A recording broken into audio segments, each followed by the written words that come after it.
बंधु माने आपणकर जदि बिच्छा राशि होता है तेबे आजिर एही भिडियोटी आपण मानक पय बहुत गुरुत्वपूर्ण हेबाको जाउछि। बिच्छा राशिर व्यक्ति विशेष मानकर जीवन एही सरस्वती पूजा परठारु बदलिबाको जाउछि, कारण ग्रह नक्षत्र मानकर चलन रे एक बहुत बड़ परिवर्तन हेबाको जाउछि। तो सरस्वती पूजा परे अर्थात फेब्रुआरी मासरे बुध एवं सूर्य निजर राशि परिवर्तन करिवे। तो एहार प्रभाव 12टी जाक राशि मानक उपरे पड़िबो। तो आपणक राशि रे केउ भली परिवर्तन हेबो, आपणक जीवन रे कोन सब घटना घटिबो, शुभ हेबो ना अशुभ हेबो, से विषय रे जानिबा पई आपण माने भिडियोटी को शेष पर्यंत निश्चय देखंतु। एवं आपण जदि निजर राशि नक्षत्र जानि नाहंती तो कमेंट बॉक्स रे आपण निजर सठिक जन्म स्थान, जन्म समय एवं जन्म तारीख लेखिकी पठंतु। मु निश्चित भाबरे चेष्टा करिबी आपणकर राशि एवं नक्षत्र आपणको जणाइबा पई।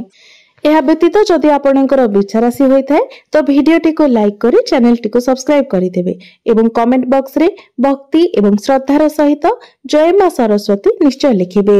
बंधु माने आसंतु आरंभ करिबा आजिर एही कार्यक्रम को, जहा कि जन्म राशि एवं चंद्र राशि उपरे आधारित अटे।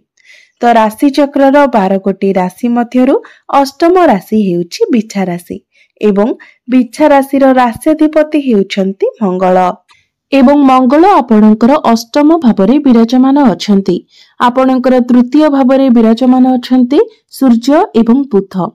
चतुर्थ भावरे विराजमान अछंती शनि। पंचम भावरे विराजमान अछंती राहु एवं शुक्र।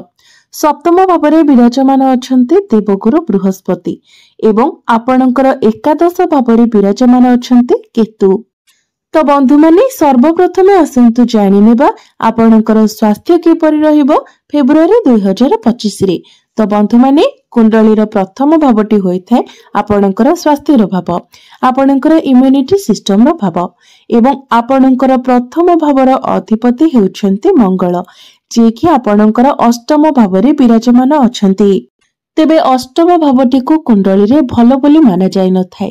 कुंडलीर षष्ठ भाव, अष्टम भाव एवं द्वादश भाव को रोगर भाव बोली माना जाय थाए, कारण एही तीनोटी कुंडलीर त्रिक भाव होइथाए, दुष्ट स्थान होइथाए एवं रोगर भाव मध्य होइथाए। तो जेहेतु आपणकर राशिर अधिपति रोग स्थान रे विराजमान अछंती, तो फेब्रुआरी मासरे आपणकर इम्यूनिटी सिस्टम डाउन रहिबो एवं शनिकर दृष्टि मध्य आपणकर प्रथम भाव उपरे रहुछि। गुरु एवं राहुंकर दृष्टि मध्य प्रथम भाव उपरे रहुछि। तो बंधु माने फेब्रुआरी मासटी एपरि मास अटे जे मासरे आपणको निज स्वास्थ्यर विशेष जत्न नेबार अछि।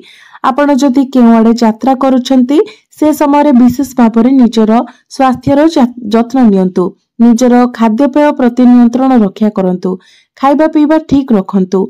एहा सहित निजर स्वास्थ्यर मध्य जत्न नियंतु। विशेष करी आपणकर मुंड बिंधा भली समस्या देखा देई पारे। एबे आसंतु जानिबा आपणकर शिक्षा क्षेत्र किपरि रहिबो फेब्रुआरी 2025 रे। विद्यार्थी मानक पई किपरि रहिबो फेब्रुआरी मासटी।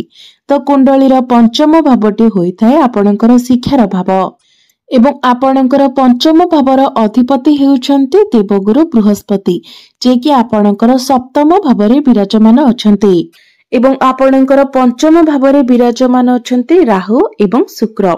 शुक्र आपणकर पंचम भावरे उच्चस्थ अछंती।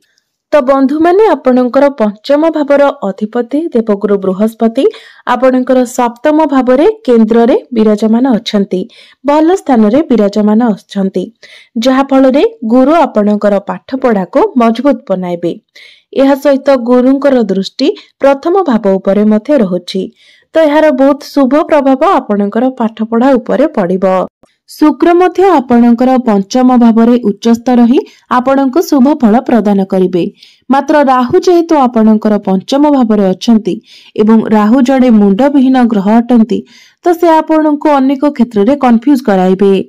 आपण निज पाठ पढ़ारे जहा भी करूछंती, जेमिति करूछंती ताकू नै कि आपण कंफ्यूज होई जिवे जे मु जहा करूची ताहा ठीक करूची ना पुनी मते आउ किछि करिवार अछि। तो ए सब को आपण को कंट्रोल करिवार अछि। ए सब को जदि आपण अणदेखा करंती तो निश्चित भाबरे फेब्रुआरी मासरे आपणकर पाठ पढ़ा बहुत भल रहिबो। एबे आसंतु जानिबा आपणकर प्रेम जीवन किपरि रहिबो फेब्रुआरी 2025 रे।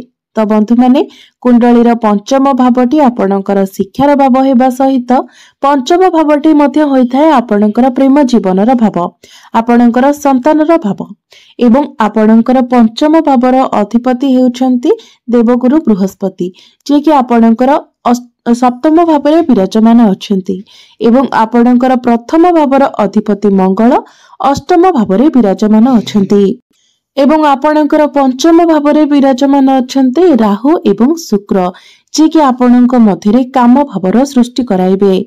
एहा सहित जेहेतु राहु आपणकर पंचम भावरे अछंती तो आपणक मध्यरे जेमिति छोट छोट कथा को नेकी डाउट्स क्रिएट न हो, आपणक मध्यरे मिसअंडरस्टैंडिंग न हो किंबा कली झगड़ा न हो, सेथि प्रति आपणको ध्यान देबार अछि। एवं गुरु आपणकर सप्तम भावरे एवं मंगल आपणकर अष्टम भावरे रही 1-12 रो कनेक्शन बनाउछंती, जहा फଳରେ आपणक मध्यरे भूल बुझामणा सृष्टि हेबो। मात्र एई सबु परे मध्य फेब्रुआरी मासरे आपणकर भल पाइबा 70 ରୁ 75% भल रहिबो, कारण गुरुंकर दृष्टि आपणकर प्रथम भाव उपरे रहुछि, जहा फଳରେ आपणक मध्यरे जेते कली झगड़ा हेले मध्य जेते भूल बुझामणा हेले मध्य आपणक मध्यरे प्रेम मध्य सेही परे मजबूत रहिबो। एबे आसंतु जानिबा आपणकर वैवाहिक जीवन किपरि रहिबो फेब्रुआरी 2025 रे। बंधु माने कुंडलीर सप्तम भावटी होइथाय आपणकर वैवाहिक जीवनर भाव, आपणक जीवन साथीर भाव एवं आपणकर सप्तम भावर अधिपति हेउछंती शुक्र, जे कि आपणकर पंचम भावरे उच्चस्थ अछंती।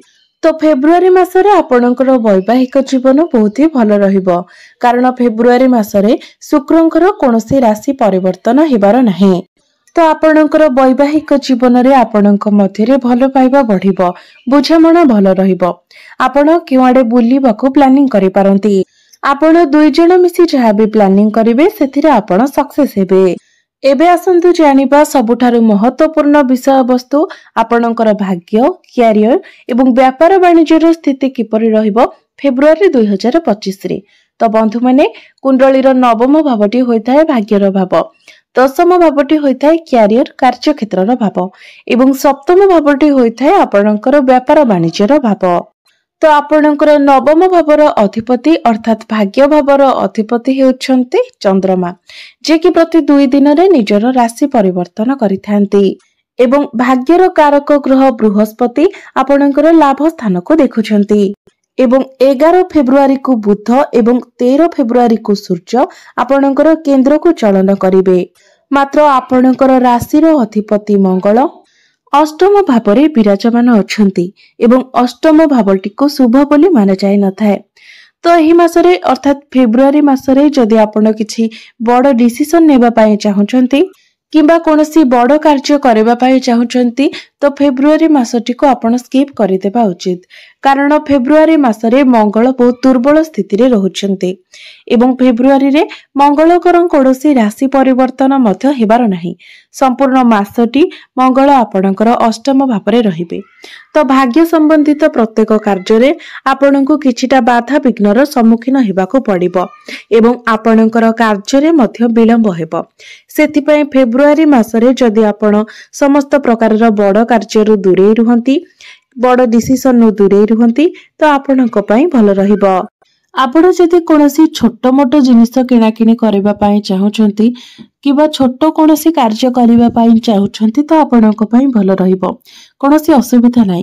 किंतु कोनोसी बड़ बड़ कार्य ठारो आपण दूरे रुहंतु एवं तरबरिया भावरे मध्य आपण कोनोसी कार्य करंतु नाही किबा कोनोसी डिसिजन नियंत्रण नाही। जेहेतु मंगल खराब स्थिति रे अछंती तो जदि आपण तरबरिया भावरे किछि करंती तो सेथि पय मध्य आपणको पश्चाताप करिबाको पड़िबो। किंतु आपण चाहिए एही मासरे आपण शुभ मांगलिक कार्य करि परिबे, कारण गुरु आपणकर केंद्र रे विराजमान अछंती, सेथिरे कोनोसी प्रकारर असुविधा नाही। एबे आसंतु जानिबा आपणकर क्यारियर किपरि रहिबो फेब्रुआरी 2025 रे। तो बंधु माने कुंडलीर दशम भावटी होइथाय क्यारियर भाव, कार्य क्षेत्रर भाव। तो आपणकर दशम भावर अधिपति हेउछंती सूर्य, जे कि आपणकर तृतीय भावरे विराजमान अछंती एवं 13 फेब्रुआरी को आपणकर चतुर्थ भाव को चलन करिवे।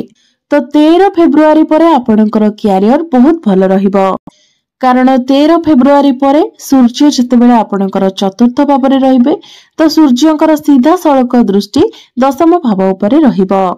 यह सहित जो मानक निकटरे कोनोसी चाकरी नाही तो 13 फेब्रुआरी परे आपणको चाकरी मिलिबार मध्य बहुत अधिक संभावना रहुछि।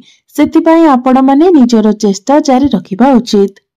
13 फेब्रुआरी पूर्वरु आपणकर टार्गेट अधिक रही पारे, आपणको उपरे कार्यभार अधिक रही पारे, मात्र आपणकर कार्य किंतु सब संपूर्ण होई जिवो, कारण तृतीय भावरे मध्य सूर्य को खराब बोली माना जाय नथाय। तृतीय भावरे मध्य सूर्य शुभ फल प्रदान करिथांती।